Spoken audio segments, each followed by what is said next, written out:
The Sword and the Shield tells the history of the KGB from the Russian October Revolution to the Gorbachev era.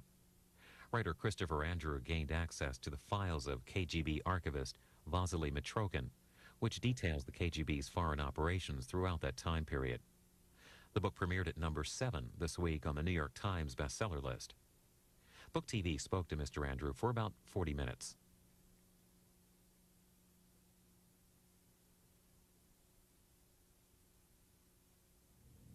Professor Christopher Andrew, when did you first learn of Vasily Mitrokhin? Late in 1995. I couldn't believe it. I still, in a sense, can't believe it. But early in 1996, I got hold of this extraordinary archive, which he had spent 12 years producing, smuggling out of the KGB. And, you know, I still pinch myself, but yeah, he did it, and I've read it, and thank God it was me and not somebody else. Before we get to who he is, how was the contact made? He got in touch with me. It has to be said that when I went to see him in, I think it was November 1995, there were a couple of people with him who, it would not amaze me if they were from the British Secret Intelligence Service, SIS. But you need to remember that we Brits, or rather the British government, has some difficulty admitting that we have a secret intelligence service. Indeed, the government has only admitted that we have a secret intelligence service since 1992. The book that you've just written, The Sword and the Shield, the subtitle of this book is The Mitrokhin Archive and the Secret History of the KGB. Who is Vasily Mitrokhin? Vasily Mitrokhin was a secret dissident in the KGB. From the late 1950s onwards, he was an archivist. He identified himself secretly more and more with the open Soviet dissidents. And what they were doing was to produce an open record of Soviet human rights abuses in samizdat literature. He wanted to produce a secret... Samizdat? Samizdat simply means self-published. In other words, you know, nobody was ever going to get the opportunity to actually publish something in print that was disrespectful of the Soviet system, so they simply had to copy Roneo things by hand. Anyway, he wanted to produce a covert version of that, which was derived from KGB files. And in 1972, he got his chance. He got his chance because he was put in charge of moving the entire KGB Foreign Intelligence Archive from its cramped headquarters in the center of Moscow to its nice new greenfield site at Yasenovo, just beyond the Moscow Ring Road. He had to check it all out. He had to check it all in. He had a private office in both places over 10 years, and took 10 years to move the archive, and then he carried on noting things. For another 2 years, he could note and copy what he wanted. Now, what was he doing for the KGB before he was put in charge of this transfer of files? Well, he'd had a brief career in the early 1950s in foreign operations, but from the late 50s, he had been working in the archives. But it wasn't until he was put in charge of the move that he had the opportunity to actually note things. And the reason that he was able to get it out was as the result of an extraordinarily straightforward and I think really very surprising security lapse. In other words, they checked bags going in and out of the new headquarters at Yasenovo. They didn't body searches. So, you know, he kept wondering how he's going to get this stuff out for a month or two. And then, very easy, he just put it in his pocket. Did he actually take files themselves? Oh, he had access to every single KGB Foreign Intelligence file. Nothing left the KGB headquarters until he had actually signed it out. And paradoxically, the more secret a file was, the more opportunity he had to note it. You know, because the more secret it was, the more carefully it had to be checked. So those files, which he probably noticed in greater detail, are of the KGB's most deep cover foreign intelligence officers. That is to say, those who pretended to be of some other nationality, American, German, French, British, and so on. He actually made notes, I understand, of these files. Sometimes he copied it, and as you can see in the book there, those are actual transcripts of, those are actual photocopies of his notes. Now, what we're looking at there is his notes of a particularly disturbing kind, actually, of KGB file. Those that identify where they have left booby-trapped arms caches and radio caches around the West. And that particular example is one that was dug up in Switzerland recently as part of their the way that they fought the Cold War. They identified places to sabotage. Now, in order to be able to sabotage them quickly, they buried communications equipment, they buried arms nearby, and they were booby-trapped. And that particular example, which is in Switzerland, was dug up recently, was booby-trapped, it was in a dangerous condition. The Swiss authorities turned a fire hose on it, and it exploded. Now, there are some in the United States, and people, should not go around with metal detectors looking for them. They're very dangerous. The Swiss authorities have confirmed that anyone who had dug that one up would have been killed. That's just one example of some of the material that he copied. Absolutely. Right? He began in 1972. That's right. How long did he carry this on? Well, the whole move, because there are thousands and thousands and thousands of files, took from 1972 until 1982, and then there were another couple of years in which he carried on doing it before his retirement after the move was complete till 1984. Now, what happened was that when he got the stuff out in his pockets, he put it under his mattress in his Moscow apartment, and then each weekend he transferred it to his dacha, which was on the outskirts of Moscow. And what he did in the dacha was he lifted up the floorboards. There was a space. It was on sort of small stilts raised from the earth. He got into this extraordinarily small space. He had a short-handled spade. He dug a hole. And initially he hid his notes in actually a milk churn. And then, he carried on putting them in other receptacles and digging bigger and bigger holes. This almost sounds made up. Oh, absolutely. When I first heard the story, I just didn't think it was possible.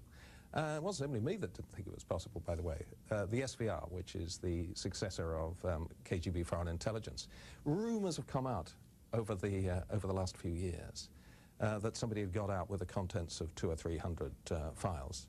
And it's actually said, it's not said, well, there's no hard evidence. Its official spokeswoman has actually said, this is quite impossible.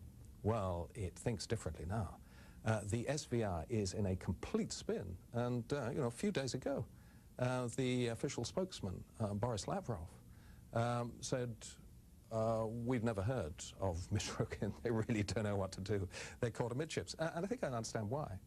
The only way that any intelligence agency, doesn't matter whether it's Russian, British, or American, can recruit new agents, can keep the loyalty of existing agents, is to convince them it can keep their secrets. Well, not merely can these guys not keep the secrets of anyone who spied for the Soviet Union between the Bolshevik Revolution and the 1980s, they can't even keep the secrets of its current head, Vyacheslav Trubnikov, some of whose secrets were brought out, or of his predecessor as head of foreign intelligence, Yevgeny Primakov, who nowadays is the man most likely to succeed Boris Yeltsin as president of Russia. How did these files get from Russia to Britain? Well, by a pretty complex process. See, the problem was that until the Soviet Union began to fall apart, Mitrokin couldn't make contact with Western intelligence. To make contact with British intelligence, for example, it would be necessary to go to the British embassy. If you go to the British embassy, there were Soviet guards there who stopped everyone and said, why are you going there? Who do you want to see? If he'd sent them a letter, it would have been intercepted. If he had rung them up, that would have been intercepted. But then the Soviet Union begins to fall apart at the end of 1991. And there is a period when some of the newly independent parts of the Soviet Union, the Baltic republics, for example, have easy access to the West, but also a period in which the Russian Federation hasn't yet established secure frontiers between itself and the successor states. So there is a day in the fall of 1991 when Mitrokin gets a suitcase on wheels, and at the bottom he puts some samples of his notes, he puts change of clothing on the top, and he puts food on top of the change of clothing, and he puts sausages on the top of the food. And with his heart, no doubt, beating, he crosses the frontier. And to his amazement, it's really pretty easy. Now, he makes initial contact with the Americans, and I have some sympathy, with the CIA station when somebody comes in and says, look, just beneath my sausages, there's the most amazing collection of archives ever smuggled out of the Soviet Union. Oh, yeah? But anyway, when he goes along to the British embassy, they actually believe him, and thank God they did, because as a result of that, he is able to, they devise a method for him to keep in secret contact with the British Secret Intelligence Service station in Moscow. He's smuggled out to Britain in the summer of 1992, and as a result of the month that he spends there, it's agreed that a method is agreed of getting him, his entire family, and his whole enormous archive thousands and thousands, the contents of thousands and thousands of foreign intelligence files out to London, and they're still there. How is that done? That's not detailed, I don't believe. No, it isn't, and he's not tremendously anxious to talk about it. As soon as I can get him to tell exactly what happened, you'll be the first to know. What is the year range of these files? Well, I don't want to suggest that, first of all, they cover every country in the world. There are a number that are not covered. There's nothing on Andorra, there's nothing on Liechtenstein, but actually just about every other pocket state in Europe. There's some interesting stuff on San Marino. There's a lot on Luxembourg. So almost every, not every country in the world is there. Otherwise, they cover, in terms of time, they cover the whole period from the moment in which the KGB was founded as the Cheka on the 20th of December 1917 up to the mid-1980s, up, in other words, to just about the point at which Gorbachev takes over. Briefly, if you can, detail that evolution from the Cheka to the KGB to currently, I guess it's the SVR? Yeah, well, it's not too much of an evolution, because what is striking about the SVR nowadays is that it identifies itself as the same organization that was founded by Lenin in 1917, or in the case of its foreign intelligence arm, as in 1920. For example, the SVR, Boris Yeltsin's Foreign Intelligence Service, nowadays produces a CD-ROM, which is called Russian Foreign Intelligence. But the subtitle is Cheka-KGB-SVR. One of the, I think, the best pieces of evidence for the continuity. Of course, there have been changes, but for the essential continuity between KGB Foreign Intelligence and the SVR is that the SVR never ceases to glorify its KGB past. Not simply CD-ROMs, books, films, the lot. What was the significance of the Cheka in the development of early Soviet society, and Soviet government particularly? Well, you can't reduce the history of the Soviet Union to the history of its intelligence agencies, but it would have been, I think, impossible without. I mean, the whole Soviet system depends on a system of social control, which initially crushes opposition and then reaches a more sophisticated stage in which really it doesn't even occur to people other than a sort of small heroic band of dissidents that they could engage in opposition of any kind. Now, as with most things, and I regret to say most people, you only realize how important they are when they disappear. And the real test of how important the KGB was is when Gorbachev begins to sort of relax the system. Now, Gorbachev, and this is one of the few points on which I think he still agrees with Yeltsin, says that if the abortive coup in 1991, August 1991, which was actually led by the chairman of the KGB, Vladimir Khrushchev, and was intended to reinstall a hardline regime, if it had happened 18 months or 2 years earlier, it would probably have succeeded. Why? Because it wouldn't have occurred to people that they could protest. But the thing that the KGB and its chairman in particular never counted on is that when it launched the coup in August 1991, there was going to be this big crowd around the Russian White House, Yeltsin's headquarters in the Russian Parliament building. And so the KGB Alpha Squad, which was supposed to storm it, didn't do it. The other thing, which hadn't occurred to them, is that all around the Lubyanka, the traditional headquarters of the KGB, that there would be a huge crowd which refused to leave until the statue of its founding father, which was actually the tallest statue in Moscow, Felix Dzerzhinsky, was pulled down. So, you know, the relaxation of the system shows just how central the KGB and its vast system of social control had been to the running of Russia until that point. In the United States, J. Edgar Hoover is largely seen as the person around whom the FBI developed. Mm-hmm. He shaped that agency. Mm-hmm. Is there anybody that shaped, any one person that most shaped the KGB in its evolution? Well, very few public servants in any part of the democratic world or any part of the undemocratic world have lasted quite as long as J. Edgar Hoover.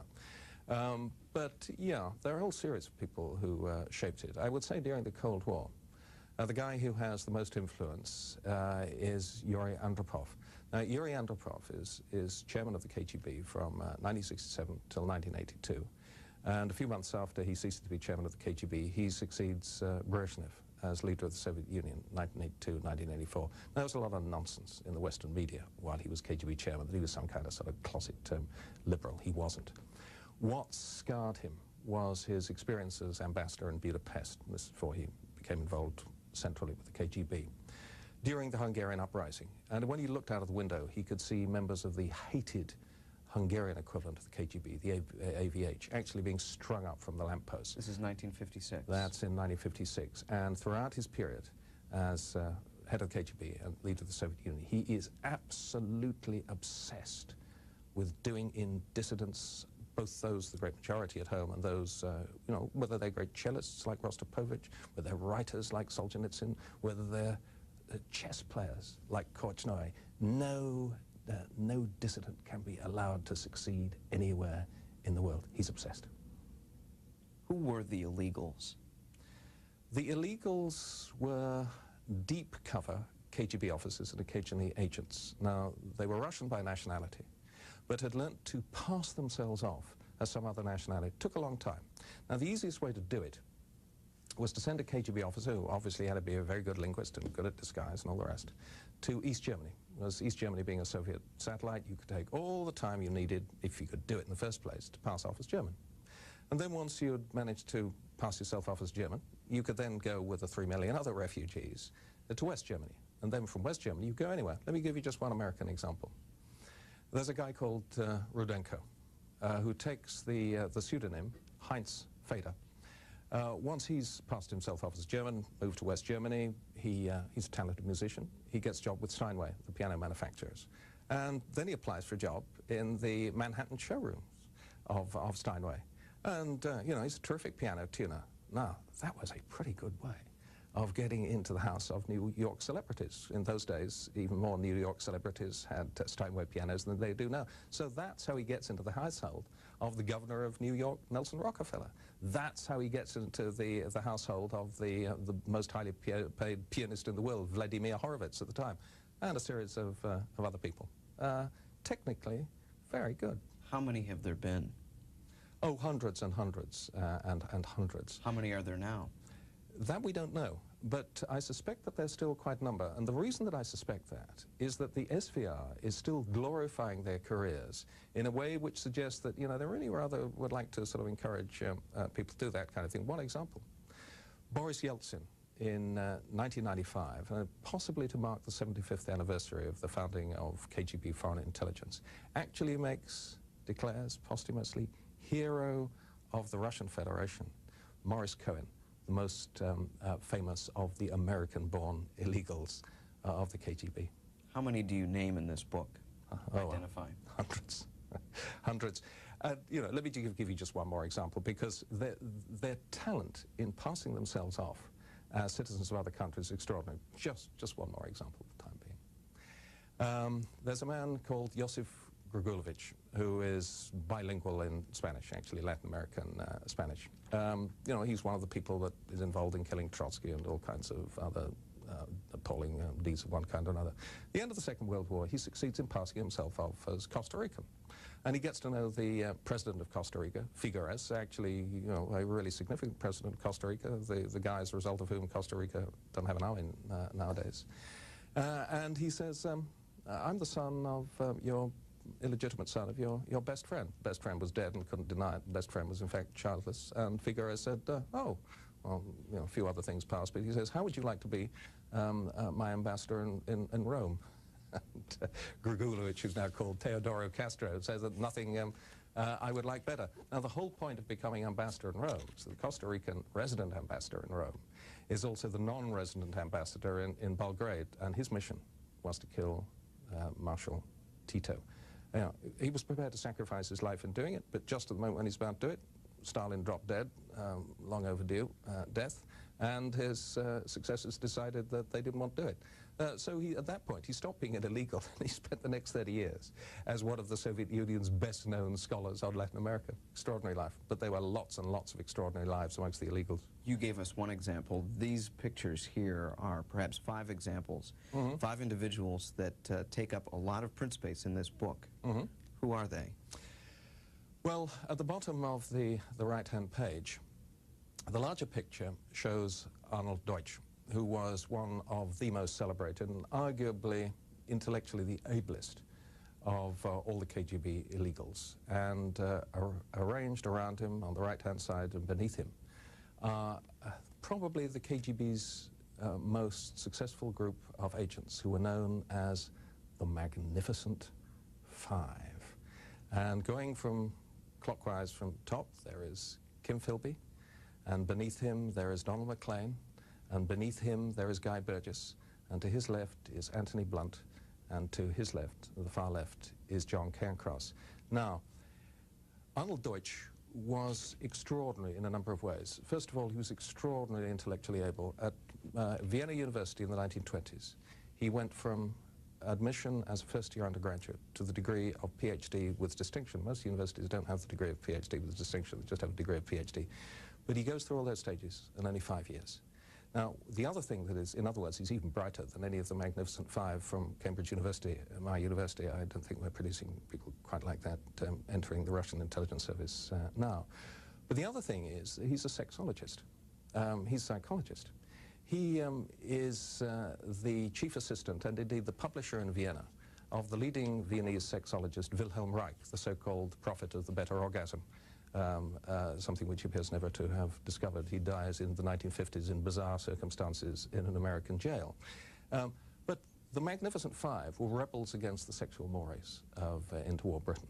You know, there are 2.5 of each sexual orientation. Donald MacLean accounts for the little statistical anomaly that I realize you just detected. He was bisexual. Burgess and Blunt were gay at a period when it was actually illegal to have gay sex, even between consenting adults. Kim Philby was a very committed and rampant heterosexual. John Cairncross was also a committed and rampant heterosexual. This after a time at Cambridge University, when you're found sleeping with somebody, that's the end of your university career.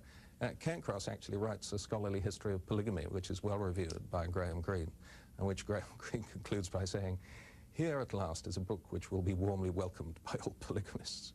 So in other words, what Arnold Deutsch is able to do to these guys is say, look, sexual repression and fascism are different sides of the same coin. Liberate yourself from both. Become politically and sexually liberated by working for the KGB. That KGB has never had such an exciting message since.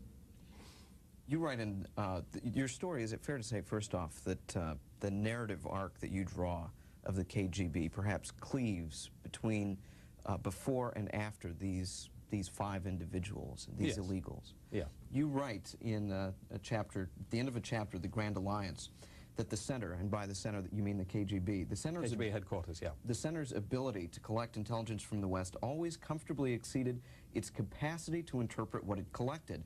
Moscow's views of its British allies was invariably clouded by variable amounts of conspiracy theory.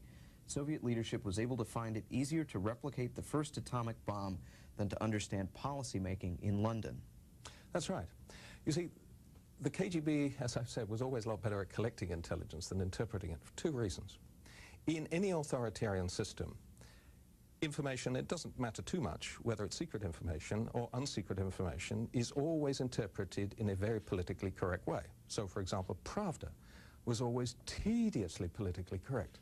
But what people tend to forget is that KGB political intelligence reports were also tediously politically correct. Now, don't take my word for it. Well, do take my word for it. But also take Mikhail Gorbachev's word for it. Now, the best evidence that I know of that Mikhail Gorbachev, from the moment that he becomes Soviet leader in 1985, is set on new thinking to the West, is that he tells the KGB, I don't want any more of this rubbish on American and other policy. So, December 1985, all KGB residences, KGB stations in the United States, not simply in the United States, get a directive which is entitled, and I quote, on the impermissibility of factual distortions in the actual state of affairs. End quotes. Yeah, this was terrible. But what they were far better at, of course, was imitating American scientific and technological secrets, because those don't have political implications. I mean, atomic bomb looks pretty much the same whether you're a fascist or a communist or anything in between. So what they really do in the course of the Cold War, do it tremendously successfully, begin during the Second World War, is steal American scientific and technological secrets, an immense penetration of American defense industry. And so I think that explains one of the great paradoxes of the Soviet Union during the Cold War. It was once called upper volta with missiles. That's to say, a socially backward power, infant mortality at third world levels, and yet at the same time a superpower. Why? Well, largely because it was able to steal American know-how. By around about 1980, around about, no, there's no perfectly accurate, provable statistic, but a good guesstimate. Around about 70% of state-of-the-art Soviet weapon systems are dependent on the theft of American technology. So what's the conclusion? Very briefly, that both sides in the Cold War, and not simply the West, depended on American know-how. You just used the expression immense penetration of American industries. I think you're speaking specifically of defense industries. Yeah. Throughout your book, you write about the penetration, not only in America, but elsewhere, of agencies like the OSS, Yeah. Congress, Yeah. defense agencies. But there's a difference in time. The major penetrations of the political establishment and the American intelligence community are actually Second World War. They're not nearly as successful after the Second World War. I mean, one of the ironies of the Cold War is that it's not until the Cold War is almost at an end with Aldrich Ames and Harold Nicholson they get really successful penetrations of the CIA. We've indicated one or two others in the book. But during the Second World War, they have penetrated every single branch of the Roosevelt administration. Let me give you just one example. Now, one of the wonders, I suppose, now is that the poor, terminally ill Roosevelt manages to linger into 1945. He might well have died in 1944. Now, if he'd died in 1944, he'd have been succeeded by his vice president, which wasn't yet Harry Truman, it was Henry Wallace.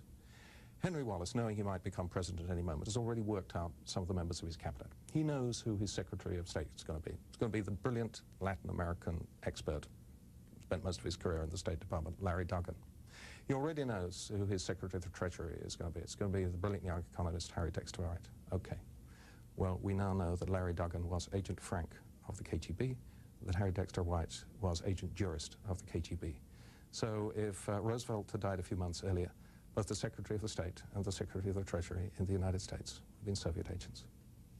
Following from the Cold War, at the beginning of the Cold War, you make ample use of reference to what are called active measures against the main adversary.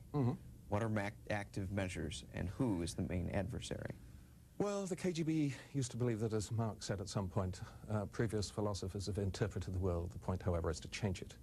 So what they sought to do, as well as collecting intelligence, was to change the world. Now, sometimes they did it by pretty brutal methods. Other times they did it by influence operations. So every KGB political intelligence officer stationed in the United States, for example, was supposed to spend 25% of his time, it was virtually always his as opposed to her time, engaged in influence operations.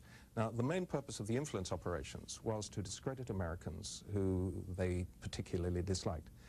I'm perfectly clear that the American they hated most in the middle years of the Cold War was Martin Luther King.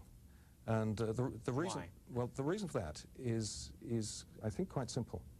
That their main purpose, or one of their main purposes throughout the Cold War, was to destabilize the United States. This isn't a left-wing proposition, it's not a right-wing proposition, it's a simple statement of historical fact.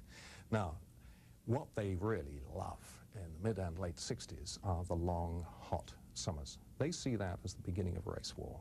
Now, you know, it's difficult now to remember that when Watts was burning, you know, we now know that that was, you know, about as terrible as it was going to get. But there were people at the time who believed that the burning of Watts was simply the beginning of something much more terrible. You know, and there were black radicals like Stokely Carmichael who were calling for a revolution.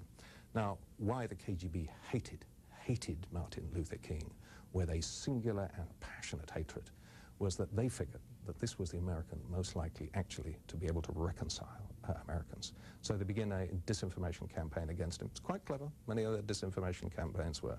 What do? They start feeding to the African press stories which present him as an Uncle Tom. You know, someone who is actually in the pay of the White House, and in some versions of the story, actually in the personal pay of President Lyndon Baines Johnson. And they calculate that these stories are going to be taken up by the black radical, the African-American press. In the United States. In the United States. But just at that moment, Martin Luther King's assassinated. It's a terrible, terrible thing to say, but this was party time. In the KGB. I mean, the celebrations when he died were disgusting, but they nonetheless occurred. And of course, overnight, they stopped immediately trying to discredit Martin Luther King, because it now made much more sense to present him as the victim of a large-scale white racist conspiracy. You also say, I believe, that it was because of an active measure against Martin Luther King that is what led to the FBI bugging of Martin Luther King's hotel room. Well, I don't think that there's a relationship of cause and effect. I mean, the sad thing is that one of the greatest Americans of all time is, so far as I know, the only American to have been the victim of active measures by both the KGB and the FBI. Although in the case of the FBI, I think it's William Sullivan who was, you know, just off the wall by that time, rather than perhaps a concerted program by the whole of the FBI, whereas, you know, the campaign against him by the KGB was decided at the highest level. Martin Luther King wasn't the only person whom these active measures were employed against. You write about J. Edgar Hoover himself. Absolutely. You write about Senator Henry Jackson, Scoop Jackson, Richard Pearl, Zbigniew Brzezinski. Quite a list. The list goes on and on. And you also detail, this is page 238, a plot. You write here that on July 25th, 1971, the head of the FCD First, that's the North American Department, a gentleman by the name of Kiriev, instructed New York residency to proceed with Operation Pandora, the planting of a delayed action explosive package in the Negro section of New York. Yeah. A bomb was to go off in New York. That's right. Even after Martin Luther King died, even after the long hot summers began to calm down, you know, the idea of race war in the United States was so attractive that they always, by one method or another, tried to encourage it. So the idea at the beginning of the year that you mentioned, 1971, at a period when the Jewish Defense League was engaged in pretty provocative actions and actual attacks of one kind or another against black militant organizations, was actually to plant a bomb and get the Jewish Defense League blamed for it. Plainly, if the KGB had got blamed for it, it wouldn't have achieved very much. But it goes right on. We've quoted in the book, for example, pamphlets that were specially printed and purported to come from American white racist associations that were sent to all the African teams that took part in the Los Angeles Olympics, and they're headed black monkeys, and, you know, they go through with pretty vile racist language, and they did upset, understandably, a series of the black teams. It never occurred to the African delegations that received this that it was coming from the KGB. You know, they thought that it was actually coming from American racists. How are these active measures actually employed? Who is doing what and contacting whom? Well, there's a great variety. I mean, some were done just as simply as actually putting these pamphlets in the post and sending them to people who are supposed to receive them. In other cases, as I've said, for example, in the attempt to discredit Martin Luther King, it's influencing African newspapers in the belief that what they say is going to be picked up by a black American press. But, you know, what is extraordinary is the amount of effort that is put into it. So the case of Henry Scoop Jackson, who they really disliked, you know, one of their commonest methods of discrediting people in 30 years ago was actually to portray them as gay. You know, it's difficult now to remember that you could possibly wreck an American politician's career 30 years ago if you could demonstrate that he was gay. Now, Henry Scoop Jackson had had such a blameless career, they couldn't really come up with anything. But, you know, he was of Norwegian descent. They went right back to Norway to sort of check amongst his distant Norwegian relatives to see if they could find any dirt, and they couldn't. They just discovered that he'd actually shared an apartment with another man, as was fairly common amongst people who were not gay, as well as amongst people who were gay in Washington in his early career, and tried to fabricate something of that. But, you know, what they would do would be to produce forged documents. So in his particular case, they produce a forged FBI report saying that he's been caught out in gay behavior. But the greatest irony, of course, is that there is now a widespread belief, I think, in the United States that J. Edgar Hoover's idea of a good night out was an off-the-shoulder black dress and a ginger wig and sort of fairly preposterous transvestite behavior. All nonsense. He had a tortured sexuality, but he was not, I think, a transvestite. You know, the people who spread that rumor first, it was the KGB 30 years ago. The KGB did have active agents, though, close to a number of these policymakers. Sometimes, yes. You write of one agent that Gus Hall, I believe, is reporting back to or discussing about an agent that had a Democratic activist in California, recruited as a KGB agent during a visit to Russia. Agent who is not identified by name in reports by Mitrokhin.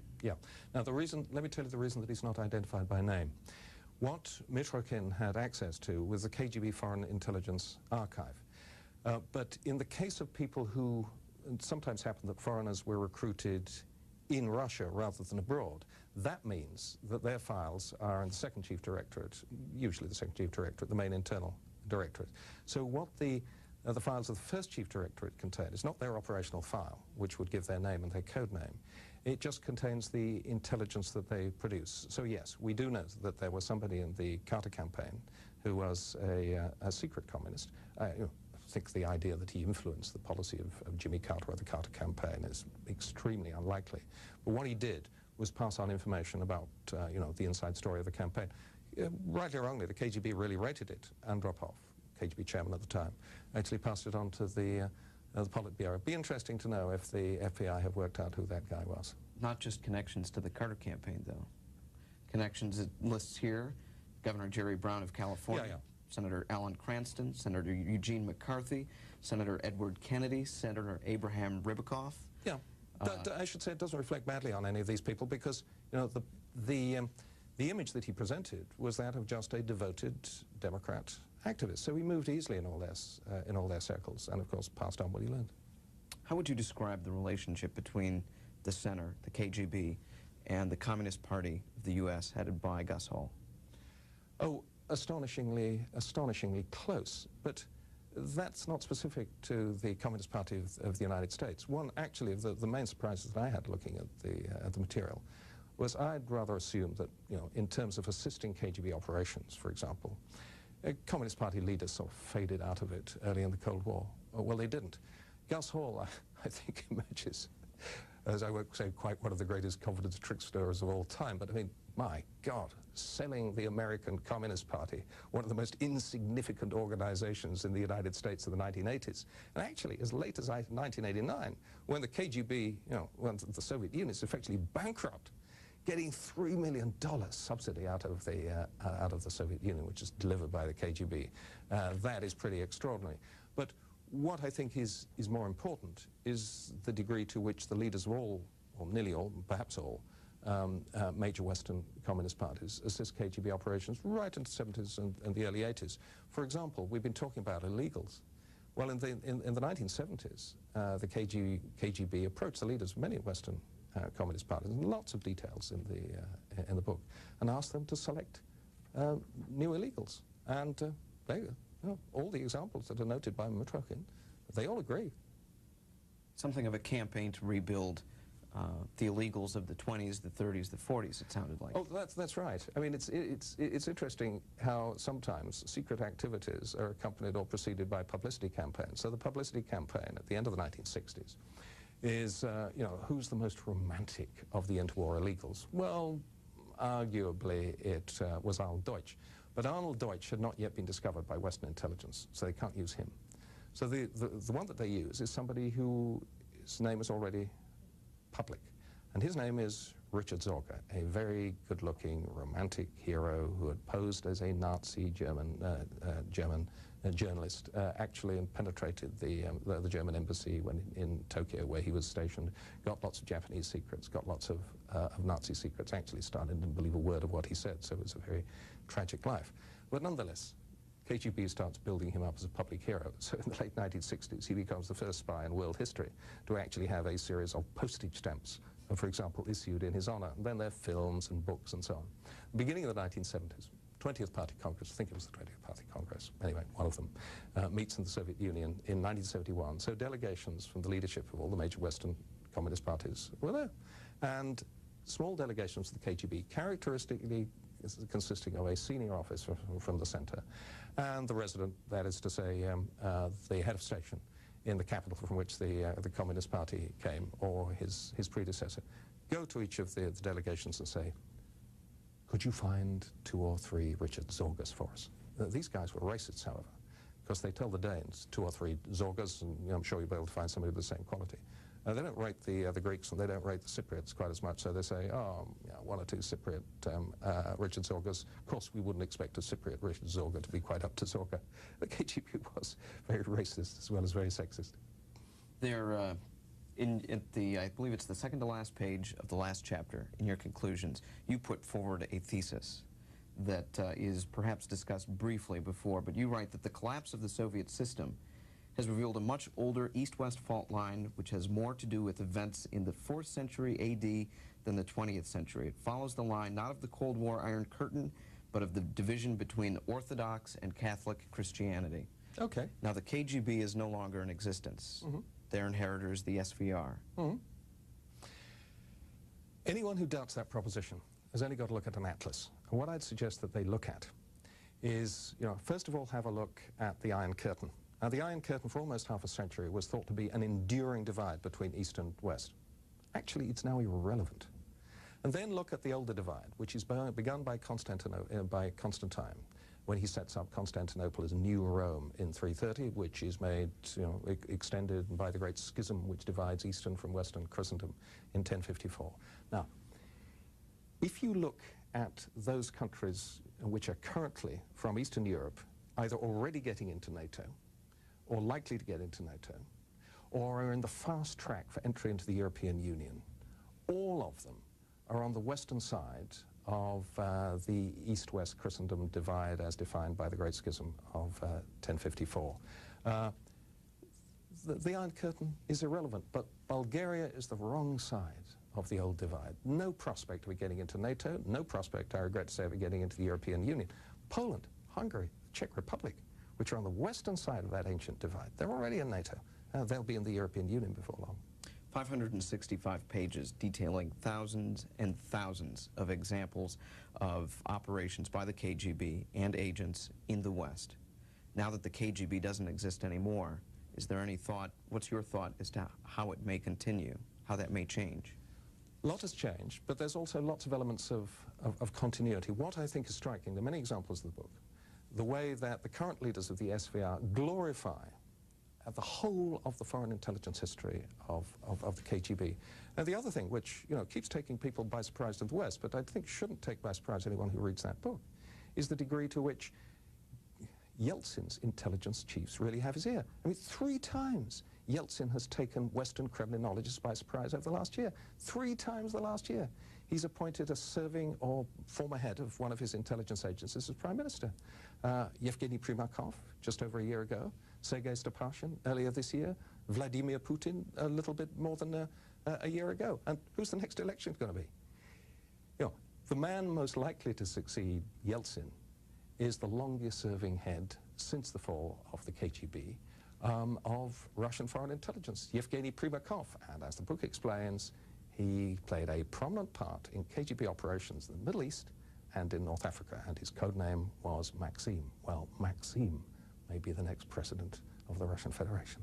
Too much information to cover in the time that we have allotted. Our time is out. This is the book, The Sword and the Shield, The Mitrokhin Archive and the Secret History of the KGB. It's published by Basic Books. Its author, Christopher Andrew. Thank you very much for joining us and speaking with us today. Thanks for asking me. 7th Circuit Court of Appeals Chief Judge Richard Posner has written many books, including The Problematics of Moral and Legal Theory. Actually publish something in print that was disrespectful of the Soviet system, so they simply had to copy Roneo things by hand. Anyway, he wanted to produce a covert version of that, which was derived from KGB files. And in 1972, he got his chance. He got his chance because he was put in charge of moving the entire KGB Foreign Intelligence Archive from its cramped headquarters in the center of Moscow to its nice new greenfield site at Yasenovo, just beyond the Moscow Ring Road. He had to check it all out, he had to check it all in, he had a private office in both places over 10 years, and took 10 years to move the archive, and then he carried on noting things. For another 2 years, he could note and copy what he wanted. Now, what was he doing for the KGB before he was put in charge of this transfer of files? Well, he'd had a brief career in the early 1950s in foreign operations, but from the late 50s he had been working in the archives. But it wasn't until he was put in charge of the move that he had the opportunity to actually note things. And the reason that he was able to get it out was as the result of, he got in touch with me. It has to be said that when I went to see him in, I think it was November 1995, there were a couple of people with him who, it would not amaze me if they were from the British Secret Intelligence Service, SIS. But you need to remember that we Brits, or rather the British government, has some difficulty admitting that we have a secret intelligence service. Indeed, the government has only admitted that we have a secret intelligence service since 1992. The book that you've just written, The Sword and the Shield, the subtitle of this book is The Mitrokhin Archive and the Secret History of the KGB. Who is Vasily Mitrokhin? Vasily Mitrokhin was a secret dissident in the KGB. From the late 1950s onwards, he was an archivist. He identified himself secretly more and more with the open Soviet dissidents. And what they were doing was to produce an open record of Soviet human rights abuses in samizdat literature. He wanted to produce a secret... Samizdat. Samizdat simply means self-published. In other words, nobody was ever going to get the opportunity to... The Sword and the Shield tells the history of the KGB from the Russian October Revolution to the Gorbachev era. Writer Christopher Andrew gained access to the files of KGB archivist Vasily Mitrokhin, which details the KGB's foreign operations throughout that time period. The book premiered at number 7 this week on the New York Times bestseller list. Book TV spoke to Mr. Andrew for about 40 minutes.